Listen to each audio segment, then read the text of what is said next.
What are your thoughts after that? Disappointed, obviously, and not to take something out of the game, and I think particularly, we don't get off to the best possible start in the game. Obviously, it's a wonder strike, and fair play to him for the strike. But I thought we created a couple of good chances. Anders a good chance, Kyle is a good chance, and we're creating opportunities. And probably at half time the key thing was to make sure that we stayed in the game and make sure that we were patient, probably more than anything else. And I thought our second half performance was very strong, and we were patient.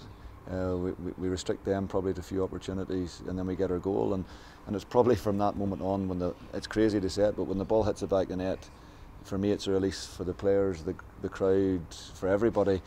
And I'm expecting a grandstand finish where we go and throw the kitchen sink at it and possibly try and snatch the three. But it had the opposite effect for some reason. We stepped off the game for 3 or 4 minutes for the first time in the game. We weren't as dominant as we'd been, and it's in that 3 or 4 minute spell then that they go up the pitch and score the winner, and it's just very disappointing. Put your finger on why that sort of happened? No, because for me, as I say, I think the most stressful part of it, the hardest part of it, is getting back in the game. And for me, I felt the release. You could hear it in the crowd. I think everybody felt the release, but we don't go and put it into their half again. We don't go and step right up onto them again, that we'd done for a big part of the second half. It's just very disappointing that in that moment of the game that we throw away all that hard work. Yeah, really. You mentioned there sort of the missed chances in the first half with Anders and Kyle. If you look at the game last week against Hibs as well, how frustrating is it that we're not kind of putting away these chances?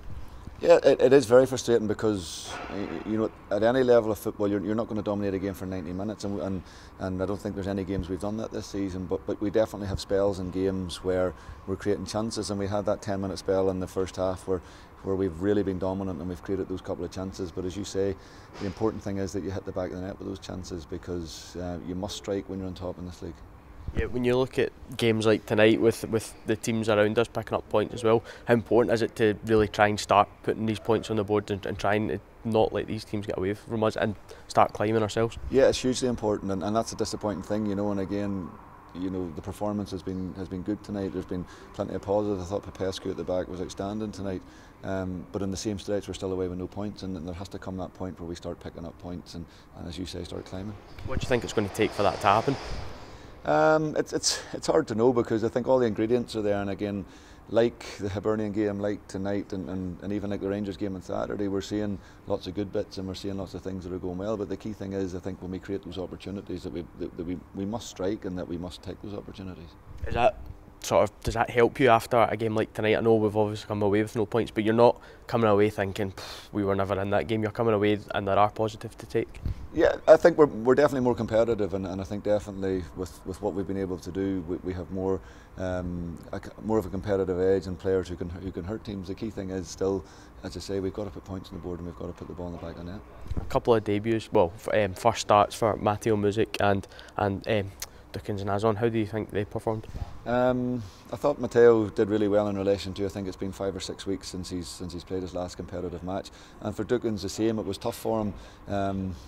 He's a big pedigree, but again, for him, the club that he's been at in Belgium, he's been on the bench for a big part of the season, so it's probably a bit of a shock to the system getting back out there and getting the minutes in again. But again, like probably Mihai, and you look at the difference with him with 3 or 4 games behind him, again you're hoping with every game that these players play that they gain both in fitness and confidence. How's Stephen McGinn doing? Hopefully okay. We try to get him off as quick as possible when there's a bit of a niggle there, so we'll check it out with Alex tomorrow and we'll know more then. A wee break from the league this weekend as well. Dundee United in the Cup. You looking forward to it?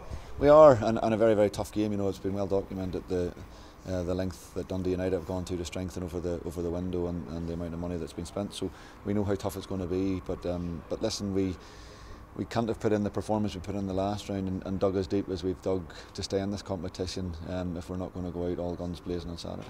Gaffer, thanks very much. Thank you.